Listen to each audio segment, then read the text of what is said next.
ദക്ഷിണ കൊറിയയിൽ രാഷ്ട്രീയ നാടകങ്ങൾ തുടരുകയാണ്. പട്ടാള നിയമം ഏർപ്പെടുത്തിയ തീരുമാനം മണിക്കൂറുകൾക്കുള്ളിൽ പ്രസിഡന്റ് യൂൻ സുഗ്യോൾ പിൻവലിച്ചു. പട്ടാള നിയമത്തിനെതിരെ രാജ്യത്തുയർന്ന വ്യാപക പ്രതിഷേധങ്ങൾക്ക് മുന്നിൽ പ്രസിഡന്റ് മുട്ടുമടക്കുകയായിരുന്നു.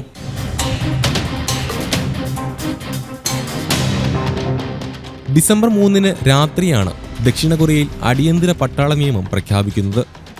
ദേശവിരുദ്ധ ശക്തികളിൽ നിന്നും രാജ്യത്തെ സംരക്ഷിക്കണമെന്ന് വ്യക്തമാക്കിയായിരുന്നു തീരുമാനം. എന്നാൽ രാജ്യത്തെമ്പാടും കടുത്ത പ്രതിഷേധം ഉയർന്നതോടെ പ്രഖ്യാപിച്ച് 6 മണിക്കൂറിനുള്ളിൽ നിയമം പിൻവലിച്ച് ഉത്തരവിറക്കി. അടിയന്തര പട്ടാള നിയമത്തിനെ എതിർത്ത് പാർലമെന്റും ഒന്നടങ്കം വോട്ട് ചെയ്തു. പ്രതിപക്ഷം ഉത്തര കൊറിയയോട് ആഭിമുഖ്യം പുലർത്തുന്നതായും സമാന്തര സർക്കാർ ഉണ്ടാക്കി ഭരണം അട്ടിമറിക്കാൻ ശ്രമിക്കുന്നതായും ഇതിനായി രാജ്യവിരുദ്ധ പ്രവർത്തനങ്ങൾ സംഘടിപ്പിക്കുന്നതായും ആരോപിച്ചാണ് യൂൻ പട്ടാള നിയമം പ്രഖ്യാപിച്ചിരുന്നത്. ഭരണഘടനാപരമായ ക്രമസമാധാനം സംരക്ഷിക്കാനാണ് നടപടിയെന്ന് അദ്ദേഹം വ്യക്തമാക്കി. പിന്നാലെ പട്ടാള മേധാവി ജനറൽ പാർക്ക് അൻസു രാഷ്ട്രീയ പാർട്ടികൾ, അവരുടെ പ്രവർത്തനങ്ങൾ, പ്രതിഷേധ സമരങ്ങൾ, ഒത്തുകൂടലുകൾ എന്നിവ നിരോധിച്ചു. എല്ലാ മാധ്യമങ്ങളെയും പട്ടാള നിയമത്തിന്റെ പരിധിയിലാക്കി. പട്ടാള നിയമം പ്രഖ്യാപിച്ചതിനെ തുടർന്ന് രാത്രി തന്നെ സൈന്യം പാർലമെന്റും വളഞ്ഞു.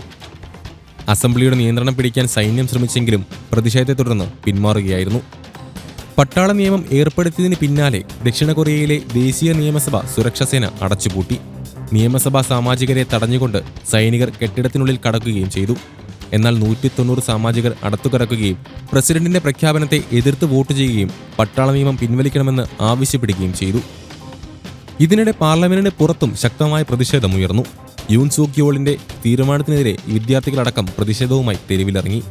100 കണക്കിന് പ്രതിഷേധക്കാർ നിയമസഭാ കെട്ടിടത്തിന് മുന്നിലായി ഒത്തുകൂടുകയും പ്രസിഡന്റിനെ അറസ്റ്റ് ചെയ്യണമെന്ന് ആവശ്യപ്പെട്ട് സമരം ചെയ്യുകയും ചെയ്തു. ഭരണപക്ഷമായ പീപ്പിൾസ് പവർ പാർട്ടിയിലെ നേതാക്കളും തീരുമാനം പിൻവലിക്കാൻ ആവശ്യപ്പെട്ടിരുന്നു. തുടർന്നുണ്ടായ രാഷ്ട്രീയ നാടകങ്ങൾക്കിടെ സൈനിക ഭരണം നിരസിച്ച് പാർലമെന്റ് അംഗങ്ങൾ വോട്ട് ചെയ്തു. നിയമം പിൻവലിക്കുന്നതിന് ക്യാബിനറ്റ് അംഗീകാരം നൽകുകയും ചെയ്തു. അടിയന്തരാവസ്ഥ പിൻവലിക്കാൻ ദേശീയ അസംബ്ലി ആവശ്യപ്പെട്ടു. ദക്ഷിണ കൊറിയൻ ഭരണഘടന അനുസരിച്ച് പട്ടാള നിയമം പിൻവലിക്കാൻ പാർലമെന്റ് വോട്ടിനെ അംഗീകരിക്കേണ്ടതുണ്ട്. വിന്യസിച്ച സൈനികരെ സർക്കാർ പിൻവലിച്ചെന്നും മന്ത്രിസഭാ യോഗത്തിനു ശേഷം സൈനിക നിയമം പിൻവലിച്ച് ഔദ്യോഗിക അറിയിപ്പിറക്കുമെന്നും യൂൻ സുഗ്യോൾ വ്യക്തമാക്കി. പിന്നാലെ പട്ടാള നിയമം പിൻവലിച്ച് ഉത്തരവിറക്കുകയായിരുന്നു. രാജ്യത്തെ പ്രതിസന്ധിയിലേക്ക് തള്ളിവിടുന്ന പ്രതിപക്ഷം പാർലമെന്റ് നടപടികൾ തടസ്സപ്പെടുത്തുകയാണെന്നാണ് പട്ടാള നിയമം ഏർപ്പെടുത്തിക്കൊണ്ട് യൂൻ ആരോപിച്ചത്.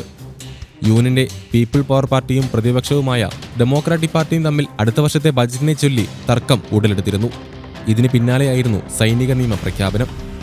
4 പതിറ്റാണ്ടുകൾക്ക് ശേഷമാണ് ദക്ഷിണ കൊറിയയിൽ പട്ടാള നിയമം ഏർപ്പെടുത്തിയത്. പ്രതിപക്ഷത്തിന് നേരെ ആയുധമാക്കാനാണ് ഉദ്ദേശിച്ചെങ്കിലും പട്ടാള നിയമ പ്രഖ്യാപനം യൂണിന് തന്നെ തിരിച്ചടിയാവുന്ന കാഴ്ചയാണ് പിന്നീട് കണ്ടത്. യൂൻ കലാപമുണ്ടാക്കാൻ ശ്രമിച്ചെന്നാരോപിച്ച് പ്രസിഡന്റ് സ്ഥാനം രാജിവെക്കണമെന്നാവശ്യപ്പെട്ട് പ്രതിപക്ഷം രംഗത്തെത്തി. പ്രസിഡന്റിനെതിരെ ഇംപീച്ച്മെന്റ് നീക്കവും നടത്തി. എന്നാൽ തലനാരിഴയ്ക്കാണ് ഇംപീച്ച്മെന്റ് നീക്കത്തിൽ നിന്നും യൂൻ രക്ഷപ്പെട്ടത്. യൂണിന്റെ പീപ്പിൾ പവർ പാർട്ടിയിലെ 3 അംഗങ്ങൾ ഒഴികെ 105 പേരും ഇംപീച്ച്മെന്റ് വോട്ടെടുപ്പിൽ നിന്നും വിട്ടുനിന്നതാണ് പ്രസിഡന്റിന് തുണയായത്. അതേസമയം യൂണിനെ പുറത്താക്കണമെന്നാവശ്യപ്പെട്ട് പ്രതിഷേധങ്ങൾ ഇപ്പോഴും തുടരുകയാണ്.